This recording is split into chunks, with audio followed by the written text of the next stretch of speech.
Estamos no capítulo 4 de 10 da nossa jornada rumo ao self. Sem misticismo. A ideia aqui é a gente separar o Jung, homem, pessoa, da obra dele. Talvez ele tenha sido um místico. Filho de mãe espírita, o pai também ligado à religião. Mas a obra não precisa ser baseada em nenhum misticismo. Eu tenho uma tese sobre Jung, de que ele era uma pessoa atenta, um bom ouvinte. Então, Jung não ignorava nenhum relato. Se uma pessoa visitou o tarô e sai de lá e diz para ele: mas doutor, a moça falou coisas de mim que nem eu mesmo sabia. Ele vai registrar isso. Se alguém fez um mapa astrológico, se alguém jogou pedras, búzios, se consultou o I Ching, se um faraó conta um sonho para ele, de que ele sonhou com vacas gordas e vacas magras, e que um sábio interpretou isso como sendo: você está vivendo agora um período de vacas gordas e você deve armazenar, porque serão 7 anos de vacas gordas, de fartura, e você tem que armazenar nesse tempo de fartura, porque depois virão 7 anos de vacas magras.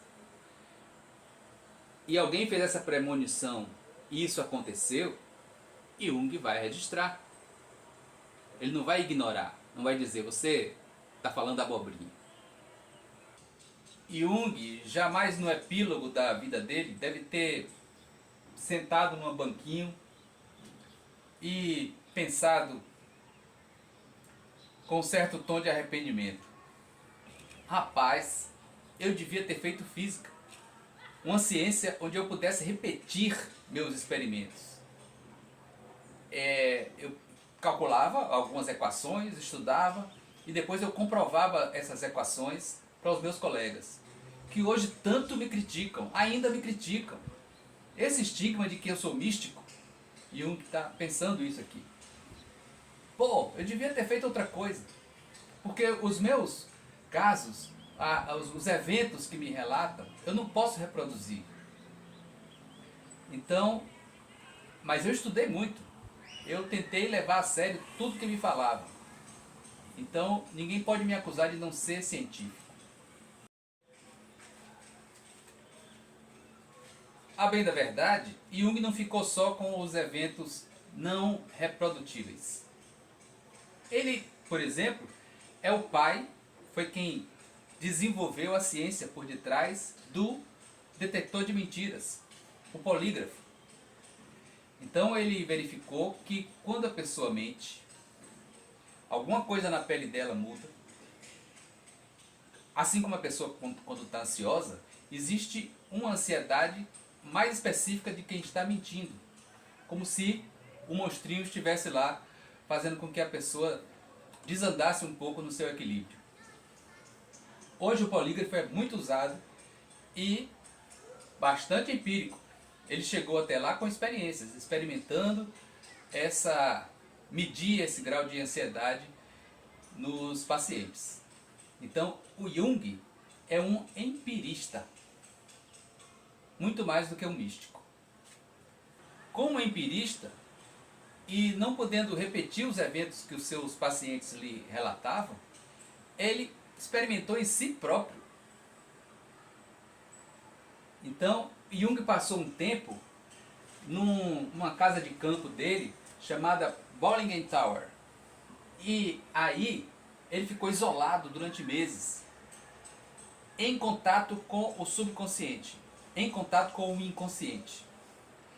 E entrar em contato com o inconsciente significa que você vai sonhar um dia, no dia seguinte você vai sonhar de novo, você vai querer retomar aquele lugar onde você sonhou antes, você vai querer explorar mais fundo as mensagens do inconsciente que chegaram, você vai receber o inconsciente num diálogo com ele, de uma maneira que ele se sinta incentivado a conversar mais, a se abrir mais, a apresentar camadas mais profundas.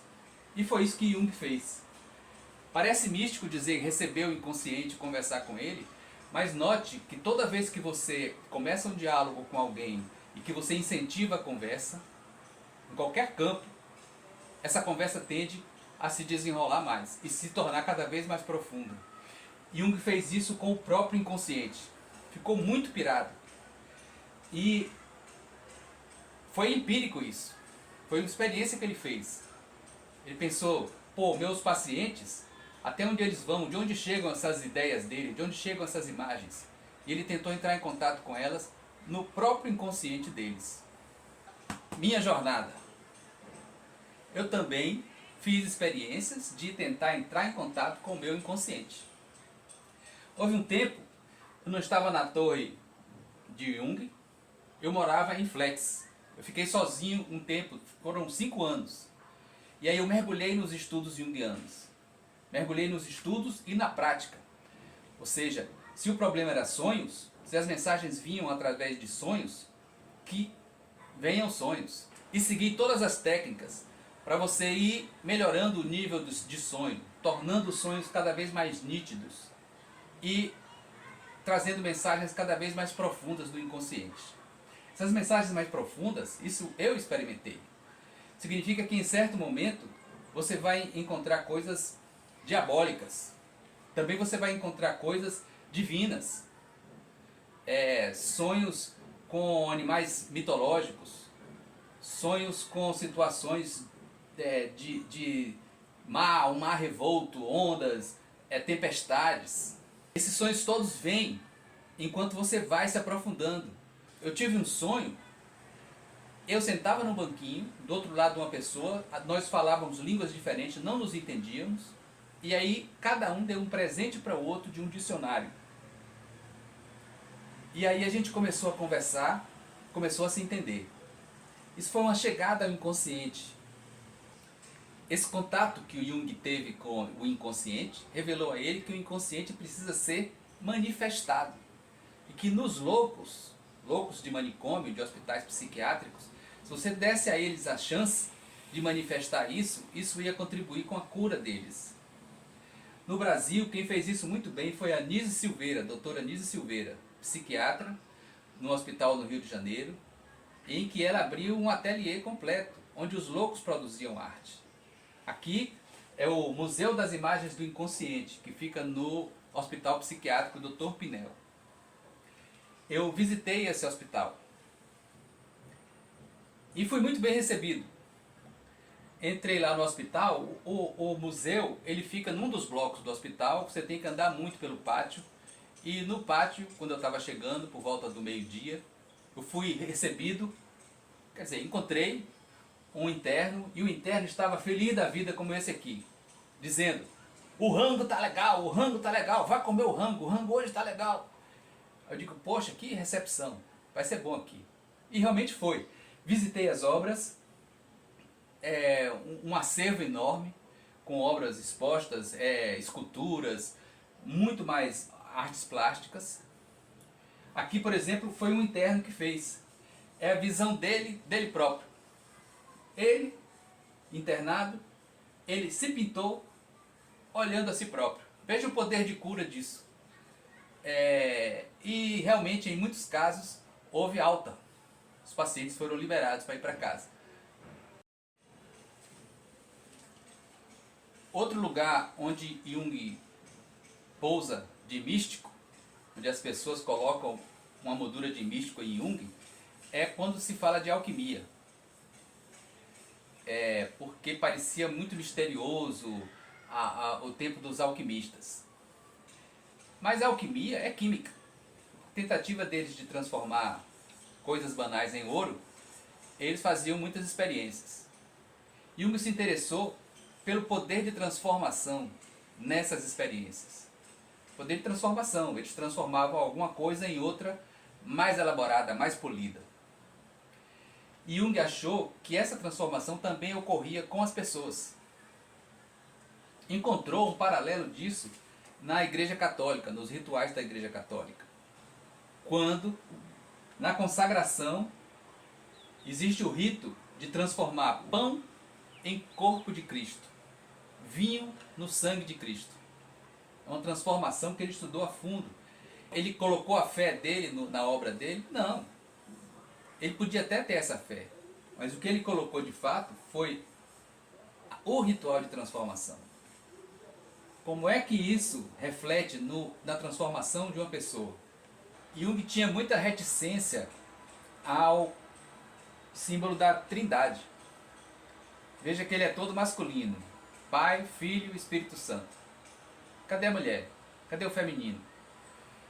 Ele acabou incorporando isso na metodologia dele.